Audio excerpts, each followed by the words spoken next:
Hello and welcome to RAF Cottesmore. We're in Rutland, the smallest county in England, for the biggest military air show in the world, the Royal International Air Tattoo. The weather hasn't been ideal for flying. Low cloud for most of the weekend has meant that some of the aircraft have been unable to fly their full programme. However, we have been treated to some pretty spectacular action.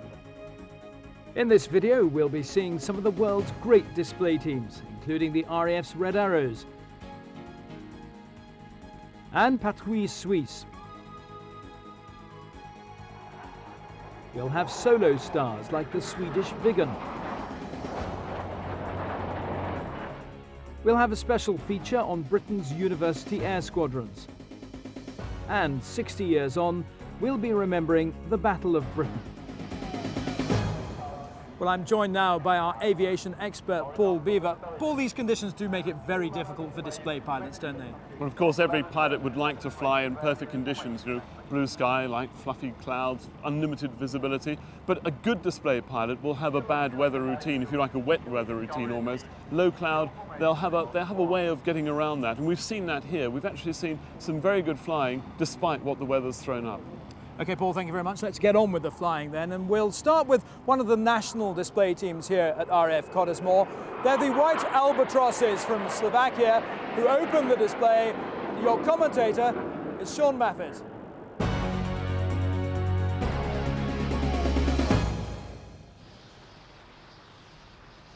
Well, the weather conditions are so bad that some of the aircraft are cancelling their shows altogether.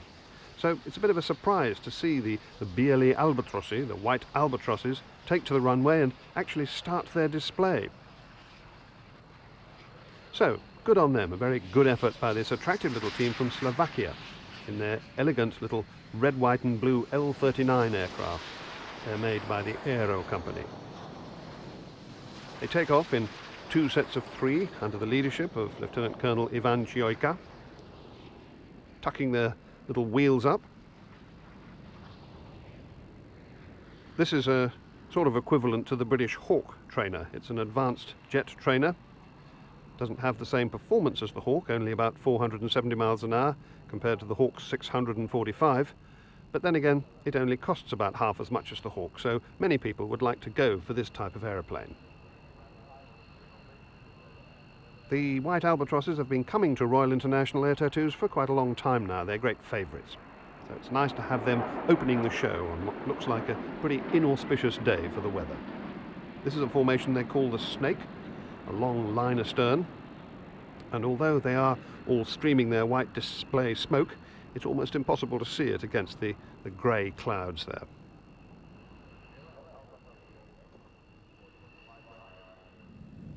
And here's the view from our cockpit camera. We're riding with the leader, Colonel Chioika. Now, these aeroplanes were made when Czechoslovakia was one nation, has of course since split up, and they're part of the Slovakian Air Force now, but they're still made in the Czech Republic.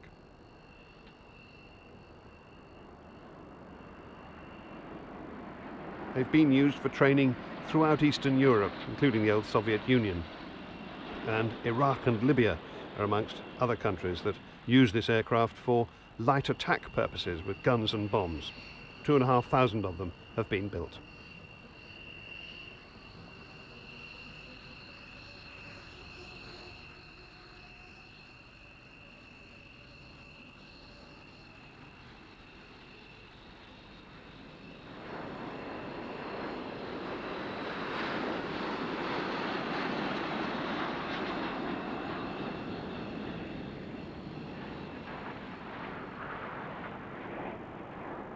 Now, they call this formation with 2 sets of 3 aircraft in VIX, the Trojki. And one of the benefits of seeing this very low show in these rather bad weather conditions is that instead of the classic break that you so often see from aerobatic teams, we see them landing in formation. Now, this is quite unusual. And very nicely done, with the rear section of 3 touching down first, and then the front section.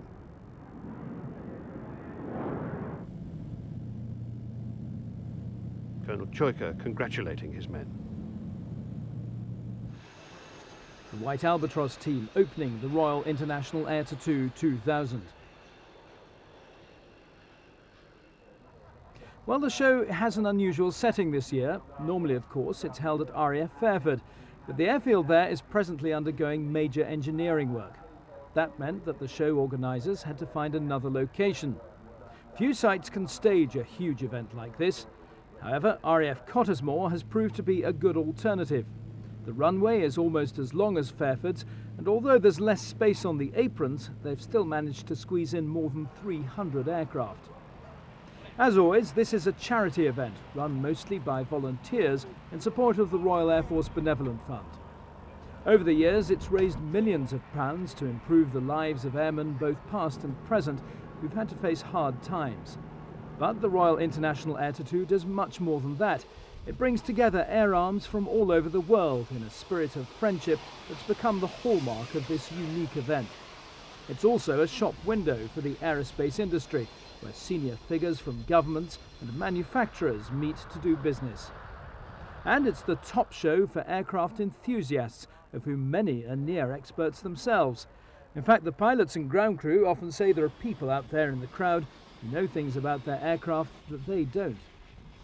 Well, keeping this show up to the very high standards set over the years is no easy task for those who run it, especially when it's held at a new venue.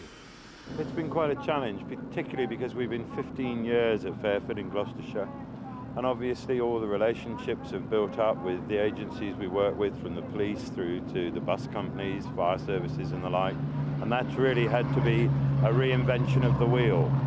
But it's been good, as you can see from today, and it's worked very, very well. It's just been a lot of hard work.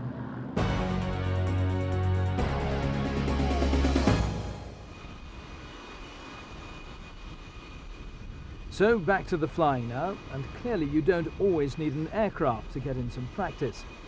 We're now going to see some solo displays, and the pilots here today face the added problem of flying with a cloud base of around 800 feet. As a trophy for the best solo performance, now over to Sean.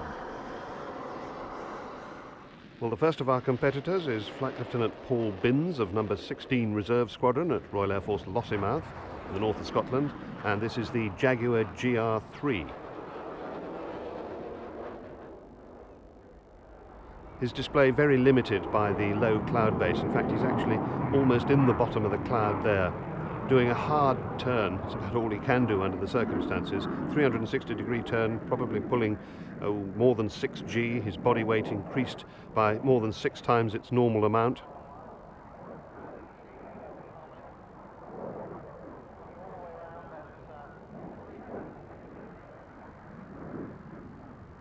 And there the reheat on the 2 Adour engines as the Jaguar pulls away.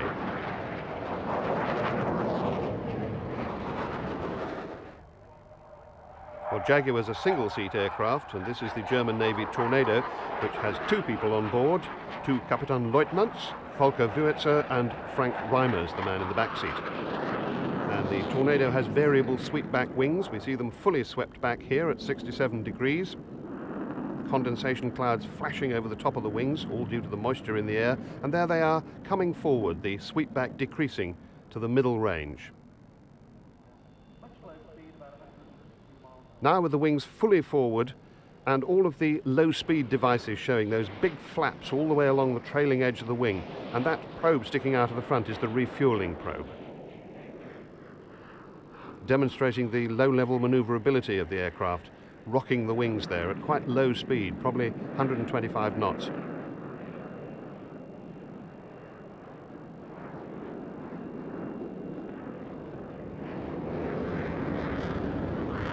Two big Turbo Union engines lighting up the dark sky with their reheat. 15,000 pounds of thrust there in each of those.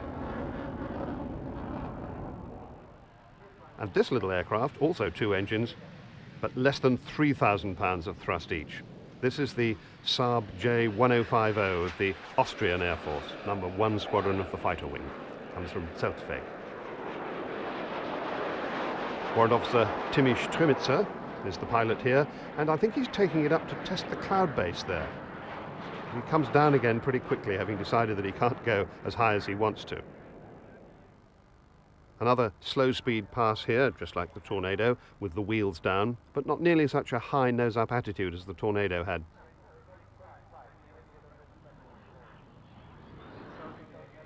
almost banking it to 90 degrees there, and you can see the elegant tiger colour scheme of the aircraft. That means it's a member of a Tiger squadron.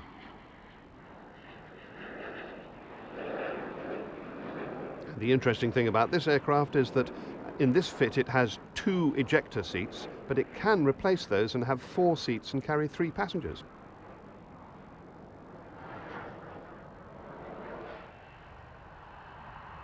Back to the big guys again, and this is a MiG-29.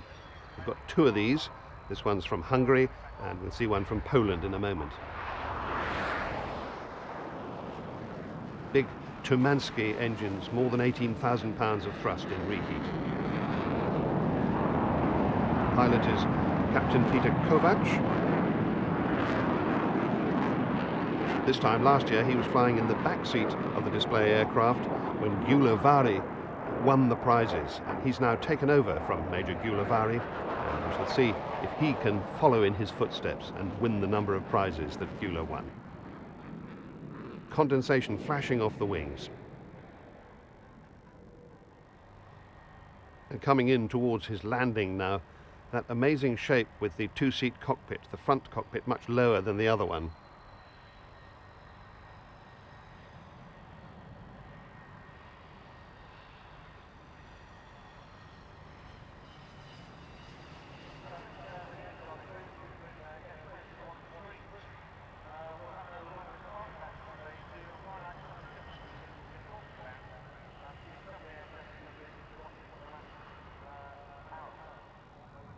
Well, Hungary had the 2-seat version of the MiG-29. This is the single-seat version from Poland, Major Stefan Rutkowski.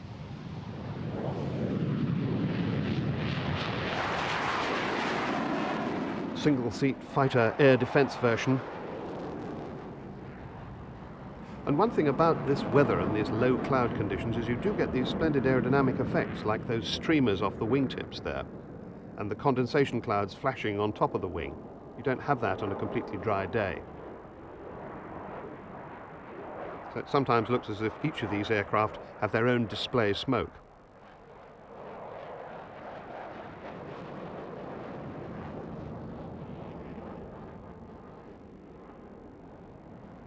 What's happening here is that the aircraft is pulling a lot of G, getting a lot of lift out of that wing, which means suction on the top wing surface. That means low pressure, and that's what causes the moisture in the air to condense out and produce those flash clouds and also those visible vortices from the wingtips.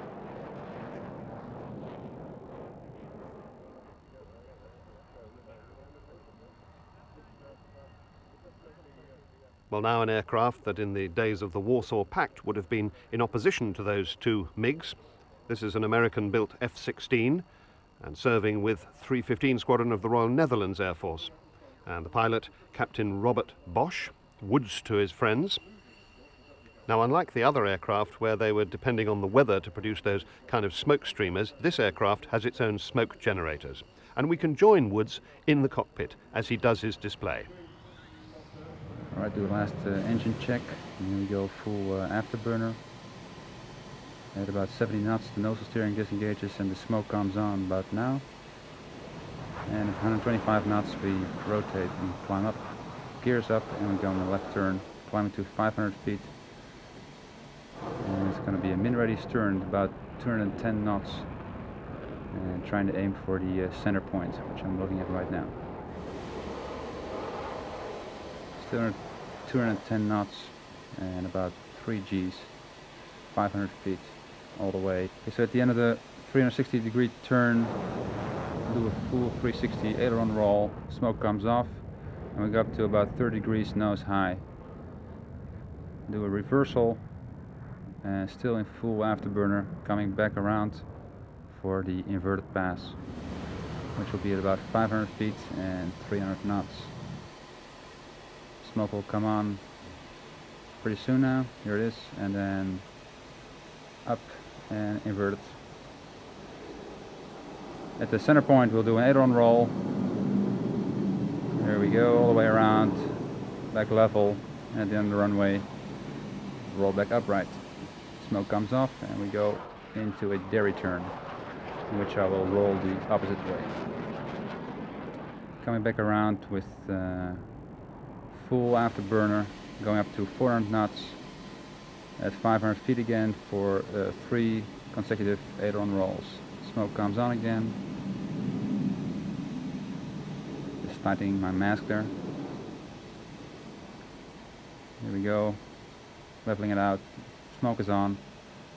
Nose comes up slightly and 3 rolls. Level out. Smoke comes off again. And we take it in a mill power level turn back to the center point. After which we'll try a max ray turn, which is the highest amount of degrees of roll per second. Smoke comes on again. Full afterburner, going up to about 400 knots. And this is going to 9 Gs right now. All the way 360 degrees of turn. And maintaining about 370 knots, which will give about a 22 degrees per second turn rate.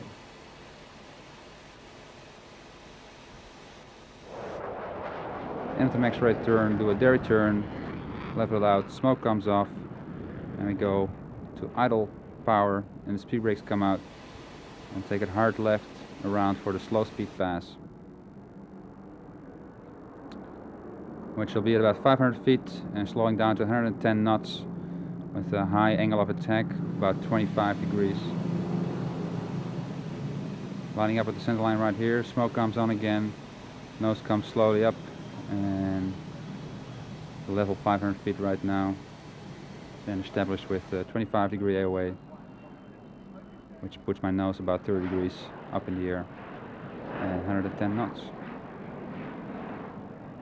At the end of the runway, we'll put it in full afterburner and go up with about 60 degrees nose high. And climb to the cloud base. Very past the show's center point. Trying to keep it level here, not to descend. And just about now it should go in full afterburner. Here my nose comes up. And going rolling back over the left, down, you see the clouds. So we're about 900 feet over there. Full afterburner going for the high speed pass to show the difference between slow speed and the high speed pass. This is a long right hand turn accelerating to 600 knots or 0.92 Mach. Looking at the runway to make the center line and rolling out now, accelerating through 400 knots now, up to 600 knots at the end of the runway. And we're coming in a hard right turn, full 9 Gs all the way around in idle power for the next pass, which will be the, we call it the level S. Rolling out, 280 knots, smoke comes on again. Will be a hard left turn, in which we make a derry turn perpendicular to the show center line. Pulling hard, about 5 Gs, opposite roll. Again 5 Gs, we're going back to mill power all the way around and working our way to 220 knots for the negative G push. And we'll roll out, we'll make a left roll and start pushing the aircraft to minus 3 Gs at about 220 knots. Did it for about 90 degrees of turn, after which we'll land. There's also a 7G turn in idle power with speed brakes out. Gear comes down. Just telling the tower here that my gear is down and I'm coming in to land. Trying to aim to stop at the show center point, so I'll touch down about 4,000 feet down the runway. At touchdown I'll use the drag chute and also full brakes to be stopped in about 1,000 feet. And you see the 4,000 feet of runway passing underneath me, touchdown about now, reaching for the drag chute switch, it's coming out, and full brakes. And that concludes the show. Captain Woods Bosch from the Royal Netherlands Air Force.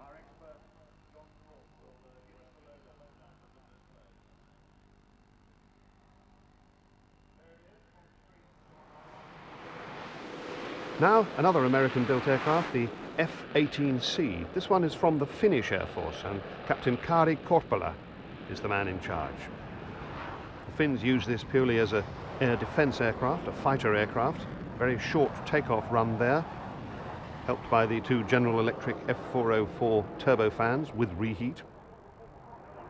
And another of those slow, low passes that we're becoming accustomed to in these weather conditions. Dirty pass, as it's known in the trade. Dirty referring to the fact that the wheels are down and the flaps are down, and that the aircraft is creating a pretty dirty, turbulent airstream behind it. Touch and go landing.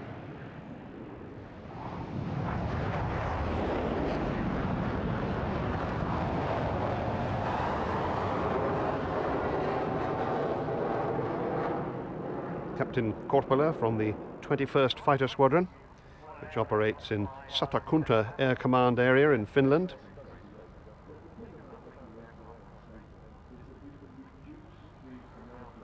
Coming in this time for another landing, and he's going to stop on the runway this time. Fly-by-wire systems of this aircraft. A lot of flap on the wing there. Full span flaps, as they say, not very big wings, quite a lot smaller than a tornado's wings even when they're fully swept. There's the big air brake coming out at the back of the fuselage there to slow the aircraft down.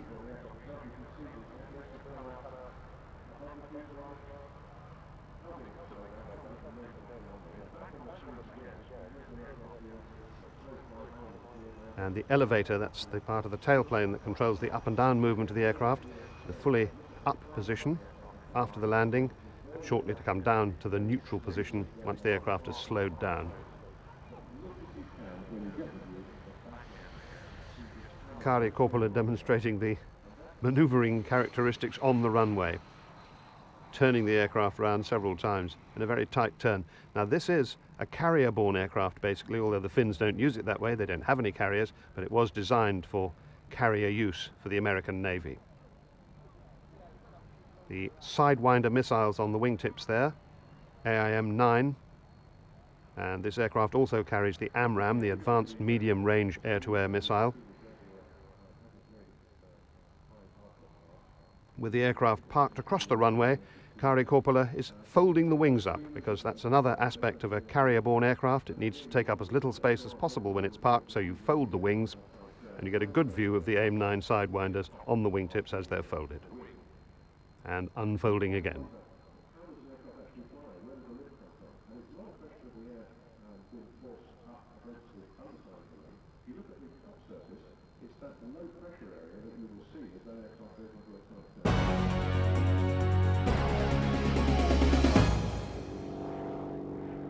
We'll have more jet sodo displays later, but now we're going to see how some of the RAF's top pilots get started. This aircraft is the Grob Tutor. The type has been chosen to re-equip Britain's university air squadrons, which are this year celebrating their 75th anniversary. Before the show, we went along to RAF Benson to take a look behind the scenes. This is the home of the Oxford University Air Squadron, where hundreds of Britain's most able students have learned to fly. It costs them nothing, but the squadron isn't looking for hobby pilots. It's trying to entice them into the Royal Air Force. It'll be a formation takeoff, so watch for my hand signals to wind up and release the brakes. Squadron leader Peter Hallett is the man in charge today. He's flying the new Grob, which recently replaced the aging Bulldog as the squadron's trainer.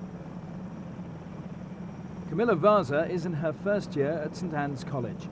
She wants to be a fighter pilot. As Benson's helicopters go about their daily business, Camilla is about to get her first lesson in aerobatics. Here we go into the flick roll. We've done our Hazel checks.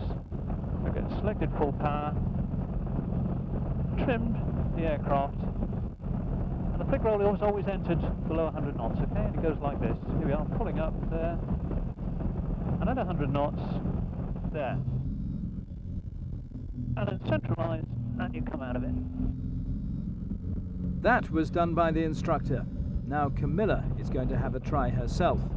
They'll lose 1,000 feet in just seconds. 110 there. Right, raise the nose, there. Hold it, 2 hands on the stick. Right, full left rudder. And centralise.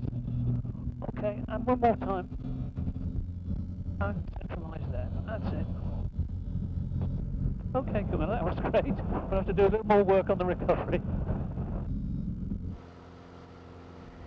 I found the recovery the most difficult part, and I think that's probably because it's quite easy to enter the manoeuvre because you know specifically what you have to do, but once you're in it and you're flicking very quickly, to come out of that is difficult because you're not sure which way you're orientated, because obviously if you're flicking around that quickly you can't really work out where you are. She believes women pilots are beginning to make their mark in the Royal Air Force. A lot more women are going into it, and I think almost getting the recognition because they're succeeding and they're getting through, and hopefully one day it won't be a segregation and you won't be looked upon, well, you're female, are you sure that you can do that? And you know, there won't be, no, you're female, you can't be as good. The University Air Squadrons were set up between the wars to attract the brightest talent to Lord Trenchard's fledgling Royal Air Force. But not all those who join have the aptitude to become pilots. People are people and they vary enormously in ability. Some of them take to it like a duck to water, and they are very good indeed. And I've seen some excellent pilots on this squadron, but there are one or two that are, I'm afraid, hopelessly uncoordinated. This squadron claims several famous recruits. Richard Burton learned to fly here, but this report said he had more time for acting than for aviation. Another student was Warren Missel, who later changed his name to Mitchell. He was classed as above average. Better known to some as Alf Garnett, he arrived at the show in a Grob, but he seems to have more affection for the aircraft he trained on. We flew Tiger Moths, 2 wings we had, because it's safer, a lot safer than this thing. I've just been up in this. It's only got the 1 wing. This man who flew me, a maniac, did a flick roll. Do you know what a flick roll is? Well, it's the most frightening thing that's ever happened to me in the last 50 years.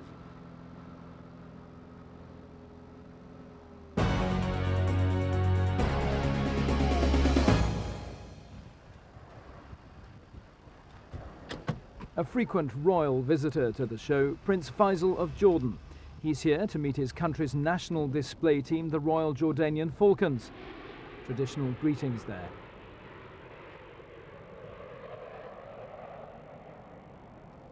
The Falcons fly the Extra 300, which is one of the world's best aerobatic aircraft. Unfortunately, like so many displays, this one is restricted by the low cloud base. But we've got a camera in the lead aircraft, so let's see what the Falcons can come up with in these difficult conditions.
Well, the Royal Jordanian Falcons there treating us to some pretty decent formation flying. Obviously not much in the way of aerobatics in this weather.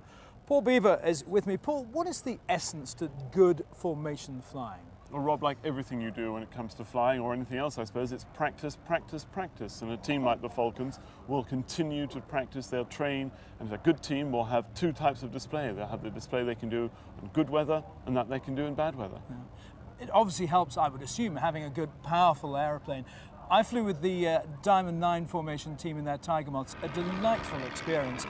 But of course they're very light aircraft and fairly underpowered, and that makes it very, very difficult to fly in formation. Well, I think what's so good about the Diamond 9 is, first of all, they train together only occasionally. It's not a professional trained team. But the other thing, of course, is that the Tiger Moth, and I fly Tiger Moths, it's a difficult aircraft to formate because you have to remember every time you do a power change, in order to change position in the formation, it takes that couple of seconds to move in. But with practice in any of these aircraft, you can end up flying in a formation, well, not quite as close as these Bulldogs here, but getting on for that. And it's really, again, it's just down to practice. Indeed. Paul, for the moment, thank you very much indeed.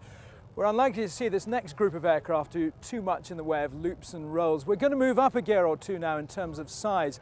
The theme of this year's show is Airlift 2000. So let's now take a look at some of the transport aircraft here and the vital role they've played down the years.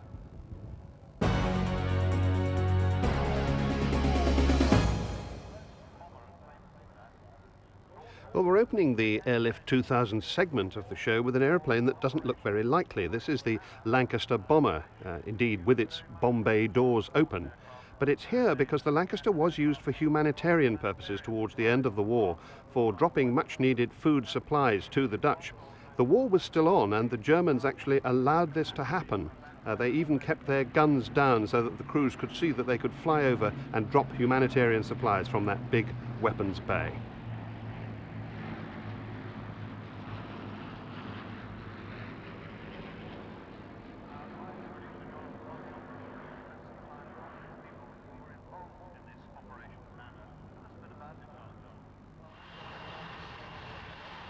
And now a more obvious transport aeroplane, in fact one of the most famous transport aeroplanes there's ever been, the DC-3.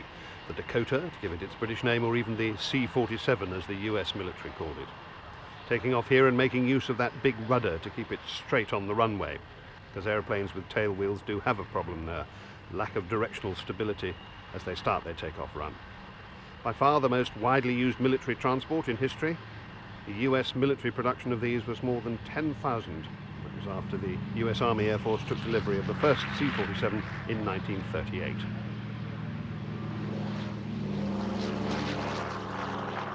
Melodic roar of two Pratt & Whitney 14-cylinder radial engines, 1,200 horsepower from each of them.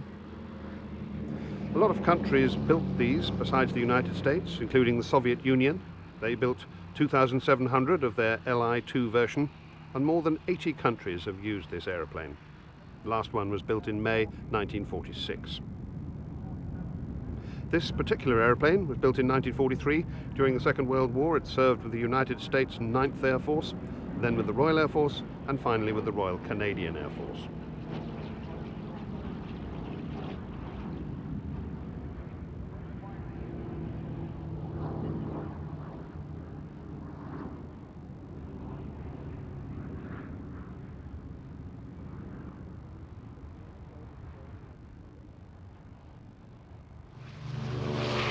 Another classic aeroplane from the Douglas stable. This was designed while the DC-3 was still in its early flying days. This is the DC-4. There's 4 engines to the DC-3's 2 engines. Douglas had decided that there'd be a need for a longer range 4-engined aircraft, and this one first flew as a military version, the C-54, in 1942. During the war, these airplanes made 79,000 Atlantic crossings, and probably another 160,000 after the war. This particular one is one of the aircraft that was made as a civil version originally, and it was delivered to South African Airways, now owned by South African Historic Flight. That's a subdivision of South African Airways, flown today by Flippy Vermeulen and his daughter Pedro.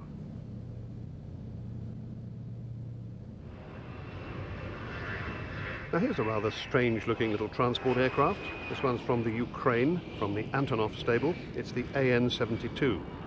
NATO used to call it the Kola, something that carries coal, and like most NATO code names, that's slightly on the, well, uncomplimentary side, so I think we'll just refer to it as the AN-72. It's a short field aeroplane with lots of high lift characteristics, helped by the fact that those two jet engines, Lotarovs they blow over the top of the wing, and that speeds the airflow up over the top, and that increases the lift that the aircraft's able to produce. Further enhanced by those enormous flaps at the back of the wing and leading edge troops at the front, all of which increases the curvature, and that further improves the lift and also improves the handling characteristics.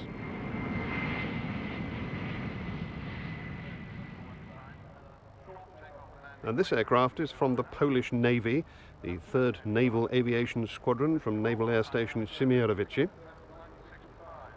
This is the M28, which is a maritime version of the Antonov AN-28, which NATO called Cash.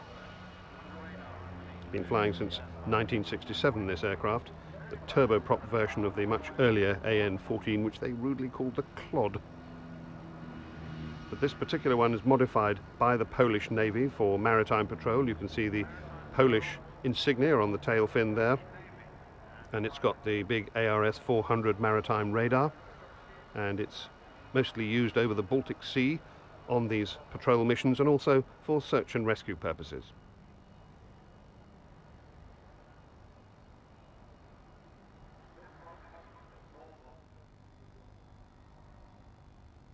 Well, now we're quite used to seeing C-130 Hercules aircraft at all sorts of air shows. This one's fairly unusual. It belongs to the Swedish Air Force, and it was actually the first Hercules delivered to a European customer back in 1965. The Swedish Air Force has got 8 C-130s. They call them the TP-84. And you see on the side there it says Swedish Air Force in English. They call it the Flygvapnet, but they decided that as this thing was used mostly for humanitarian purposes all over the world, it was better to have something on the side in English that more people would understand than the Swedish. Demonstrating here with the ramp down, and standing on the ramp there is one of the loadmasters, First Lieutenant Bo Gustafsson, and he is, I believe, just strapped in by 2 straps from a waistband down to the floor.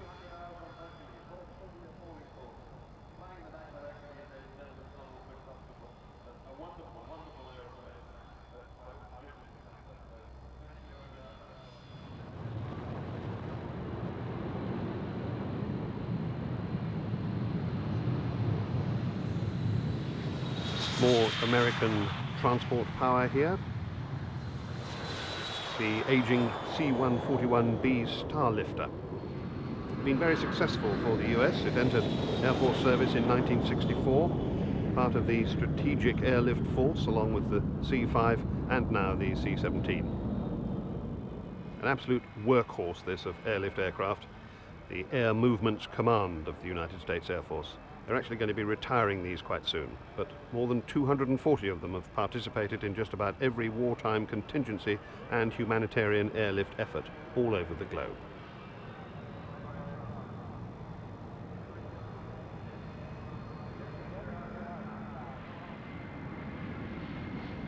And this is the aeroplane that's taking over from that C-141 Starlifter. This is the very latest in military transport, the C-17. Combines the work of aeroplanes like the Starlifter with the short field runway capability of the C-130 Hercules. This thing can operate from runways only 3,000 foot long. The Royal Air Force is taking on 4 of these shortly. C-17 can reach anywhere in the world non-stop because it's capable of air-to-air refueling.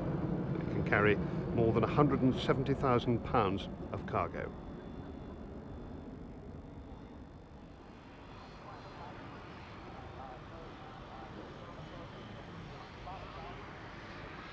Short field characteristics come from an amazingly large array of flaps there at the back of the wing and droops on the leading edge, and also the fact that it has big reverse thrust engines, Pratt & Whitney F117 engines. And the stability and manoeuvrability are improved by those winglets on the end of the wings. And to give you an idea of just how big this aeroplane is, those winglets, which actually look quite small from here, are 10 feet tall. So this is a big aeroplane, and the wingspan from tip to tip is about half the length of a soccer pitch. The tailplane is more than 5 stories tall. Reverse thrust now coming into action, slowing the aeroplane right down. The engine's spooling up, and now it can actually stop and go backwards.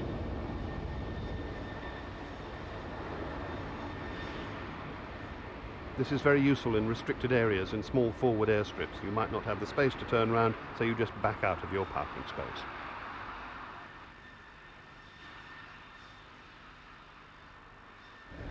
Well, that was a terrific display by the Boeing C-17, but that aircraft isn't going to sell to many air forces. If you're looking for a cost-effective airlifter, you're probably going to look for something like this. It's called the C-27J Spartan. It's built by Alenia of Italy and Lockheed Martin of the United States. Let's go on board and see what makes it special. Well, an incredible amount of thought's gone into this aircraft. You can get 62 people sitting on the seats here. You've got 40 paratroopers, they can hook up to this here. You can get 36 stretchers and 6 attendants to look after them, or an incredible 10 tons of cargo, and all of that delivered into just 400 yards. That would challenge even the pilot of a light aircraft like a Cessna.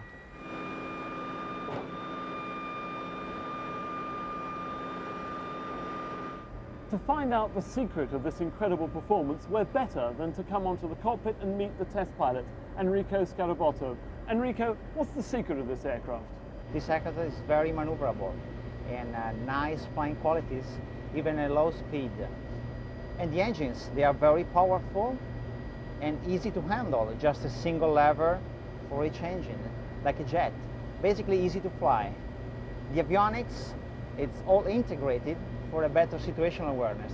And of course the structure, gear and fuselage are very strong. Well, the C-27J sadly isn't flying here at Cottesmore, but at least people are showing an interest. 12 have already been bought by the Italian Air Force, other NATO nations are interested, and the company thinks there's a market for several hundred around the world.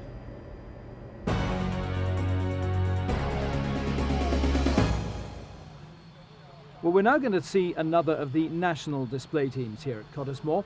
They're great favourites at the Royal International Air Tattoo, Patrouille Suisse. And Patrouille Suisse fly these very elegant F-5 fighters. Not very many air forces use them as fighters these days. They are quite rare. They're not all that suitable as aerobatic formation team aircraft because their turning circle is not particularly wonderful. Nonetheless, the Swiss do a brilliant job with them. They fly them with the kind of precision that you might expect from the Swiss Air Force. They get airborne in 2 groups of 3, and they quickly join up into their main formation. This one is called Super Manta formation.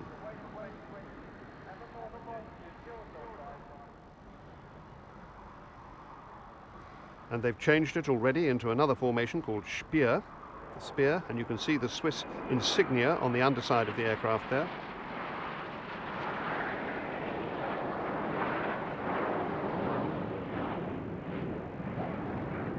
Another small formation change taking place here.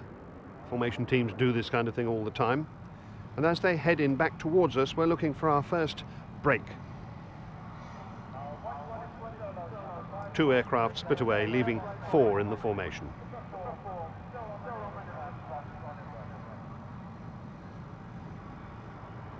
Two aircraft that have split away, heading back towards each other in what they call an opposition maneuver.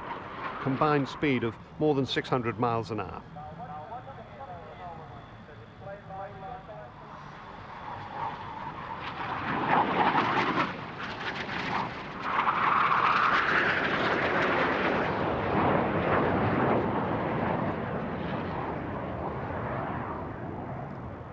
Now the main formation has spread slightly so they can do individual rolls.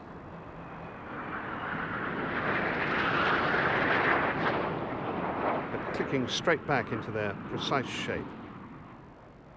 Even tighter together, the 2 opposition aircraft now flying in the same direction, looking almost as if they're welded together.